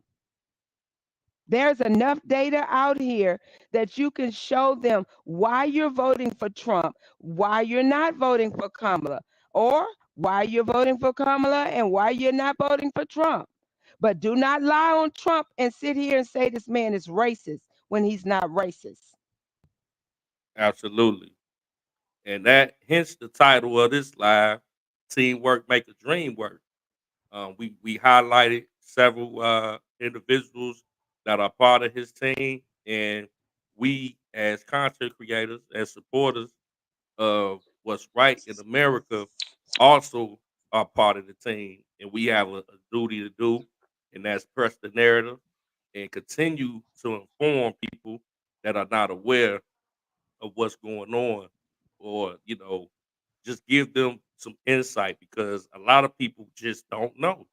And It's more than just sitting here saying, I'm voting for somebody because she's Black. I'm voting for somebody because she's a woman. No, you need to be voting your interests. If you can barely feed your family, or you can barely make ends meet, and you knew you was thriving when Trump was in office, that's enough to think about. Absolutely. Well, when you think about the older people, and I said this today, let me tell you one thing. The mind is a powerful thing. And when I tell you bad habits are hard to break, the mind is a hard thing to, when you've been so accustomed to a certain thing. That's why I say it's just sad for our people, because they've been so brainwashed and they are just stuck. And you gonna have some of them. What did you hear? Did y'all hear Jamal Bryant in that pulpit? How many old people in that church y'all think that heard this man? That because this is, when you got a little hoop to it. Well, men, we Black men, we support our Black woman. We're not intimidated by the Black woman. We support a woman of color, a Black woman that is got her degree and got this and got that. But you still have yet all of that hooping and all of that hollering. You never gave us a policy. But again, you got to keep in mind, them people that's in the church, they looking at this man like he is some type of God. I'm just being honest. So anything that he says, that's what they go with. Because I was surprised to see the older people in the church, and it was some older people there that was there and praying over, her, and they had they little team going. And I was saying, to myself, like, I just don't understand how you can. And when I heard this one lady say, what about unaliving the unalived babies? They put her out of the congregation. They told her to leave. And like you said, it's some things you have to do everything in decent and in order.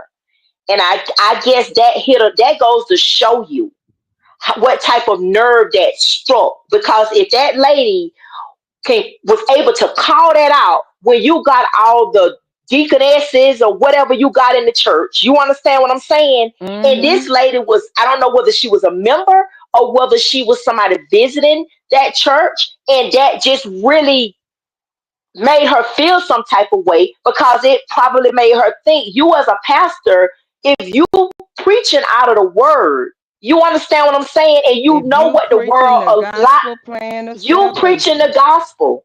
And so, I'm sure at that point that really struck a nerve, because for me, I probably would have had to get up and walk out. I probably wouldn't have said nothing, but I would have had to get up and walk out, simply because I just seen you at a rally, and you put these young men out of your rally because they shouted out, Jesus is Lord. But and remember, you come in. I need you to expound on that part, sis. Why why she would say that at that point? Because if she said God, I don't think nothing would have happened. But she said Jesus. They said Jesus is Lord. But they said it at Jesus. Yeah, but they also tremble. Yeah, and they said it at JD Vance, and he shouted out, Jesus is Lord, and it was like at her rally, if people was calling her name, if they were saying the most radical thing towards Trump, like, Trump is hip, or Trump, she would have been parading that on. But the minute that they said Jesus is Lord, you got everybody to holler whatever they want in that rally, and there's nothing to be said. But the minute that that's holler and you stop, that grabs your attention so much to where you gotta stop and say you're at the wrong rally. I think all believers should have been offended by that. That's just me. There's no way. Exactly. But again, But you have a lot of believers. But then you got Friday, that Saturday, that Sunday, and go to the church. But then you got a lot of believers too that probably didn't even see that, didn't even watch it, because you got a lot of people that don't be on YouTube. You got a lot of people that don't, follow certain things. So it's like, but for the ones that it did catch their attention, that should have shifted their thinking. That should have shifted everything.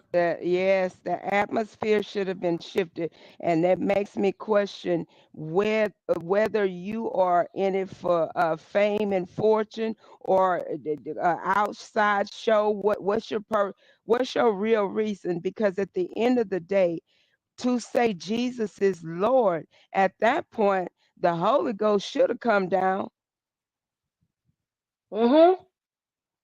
You should have been ready to go ahead on and shout at that point. Absolutely.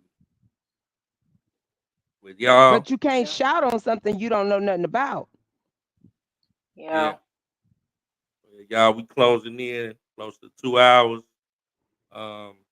Definitely appreciate everybody coming through.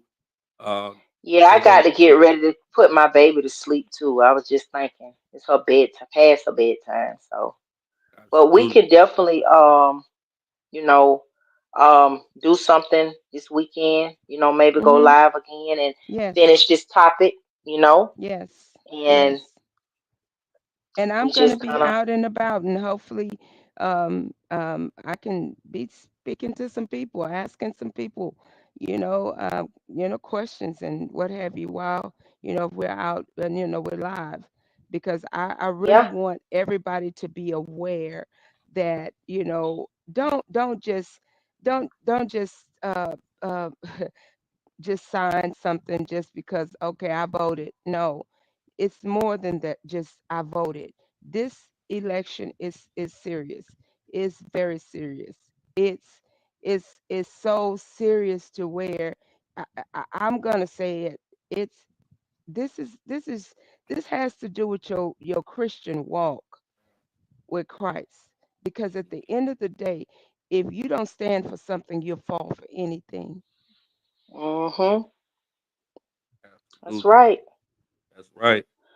Well, Well, y'all, I guess we'll chop it up a little later. Thank everybody in the chat for joining us tonight. Thanks for the engagement. And And I did I drop guess some we'll, things in the chat. Hopefully, people can look at it. As you guys was talking, I was dropping things in there regarding some of the things that you guys were talking about.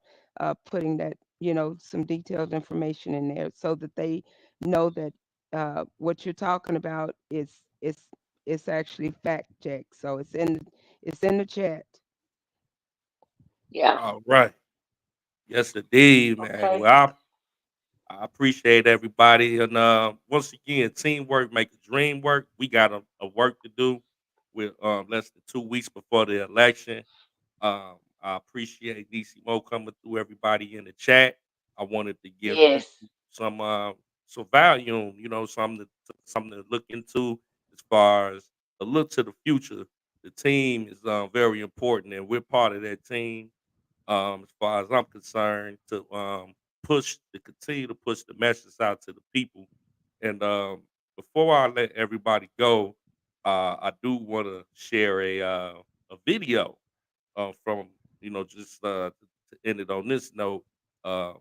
Cousin of Can we mine. close a prayer? Get a prayer to Jeff. Can we give a quick prayer too? Oh yeah, most definitely, most definitely. Okay. If you want to lead us in prayer, sis, I, I, I'll go ahead and mute up. Okay. Okay. Uh, Heavenly Father, we come to you thanking you for another day, thanking you for allowing us to come together once again, um, touching and agreeing and trying to uh, do your will, not our will, but your will. And hopefully that someone can get the information that we're trying to put out, that they can go and do the research that is needed and find their way to you, oh God, because it's not about us, it's all about you, everything we do and say. And most of all, Father God, I ask that you please forgive us of every sin that we've ever committed unto thee.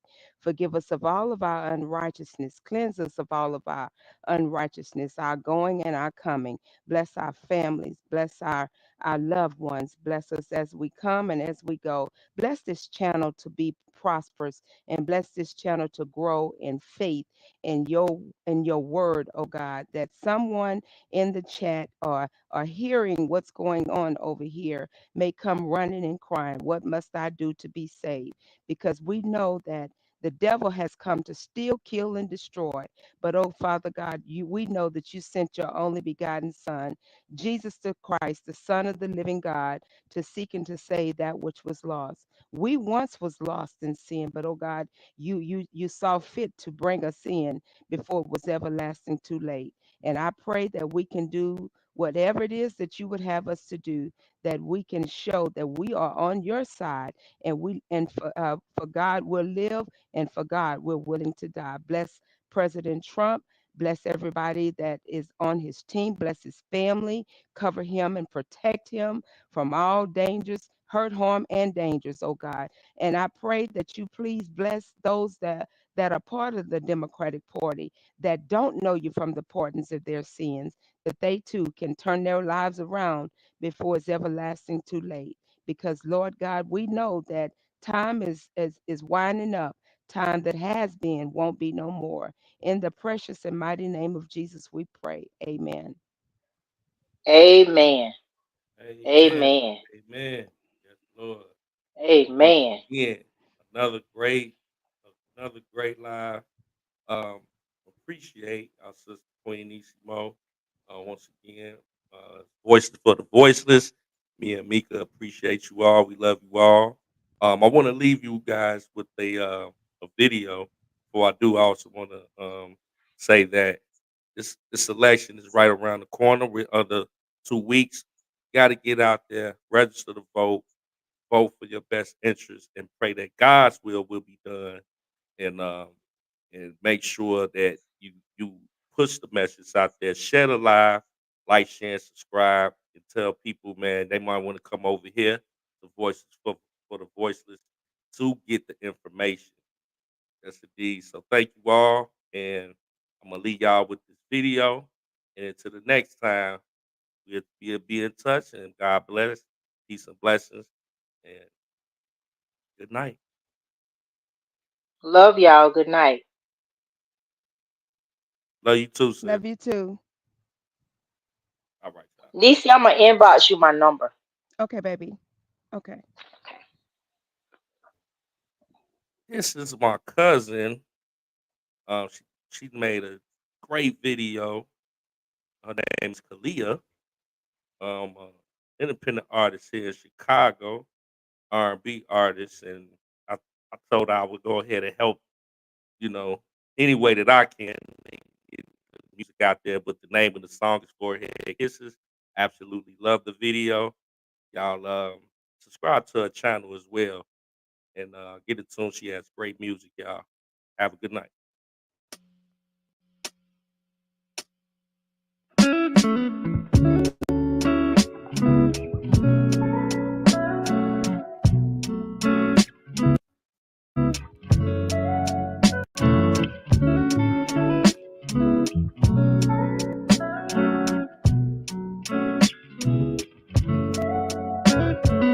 Warm, burning fire, tipsy from your touch. You're all that I desire. Am I enough?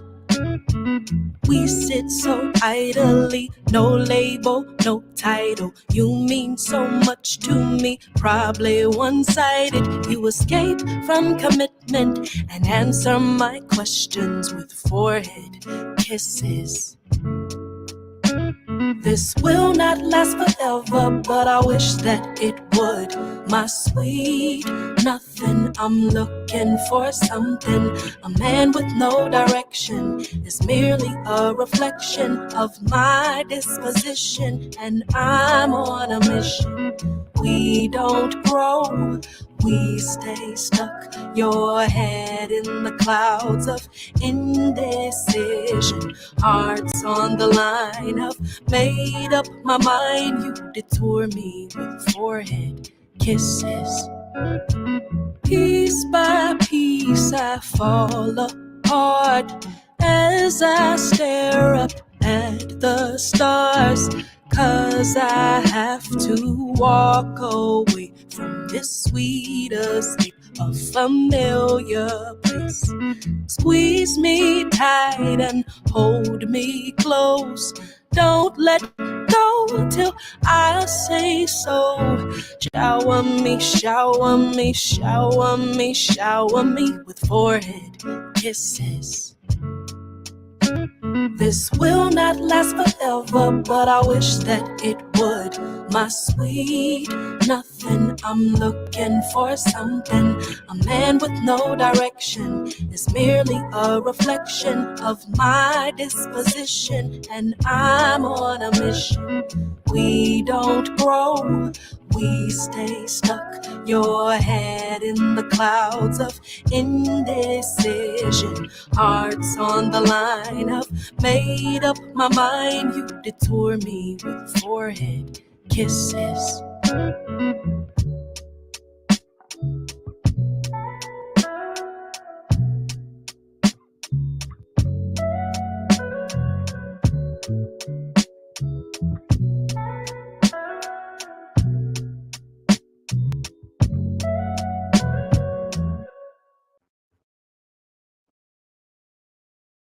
Yes, indeed.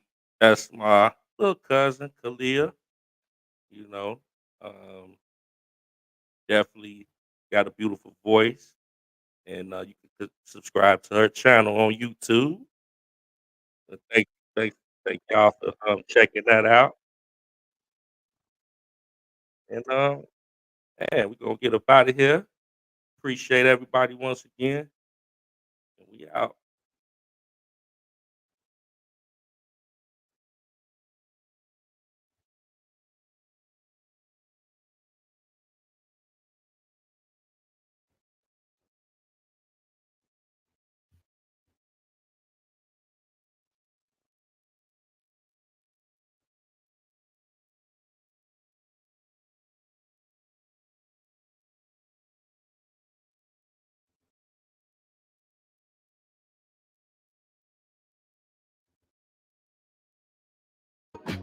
Voices for the voiceless.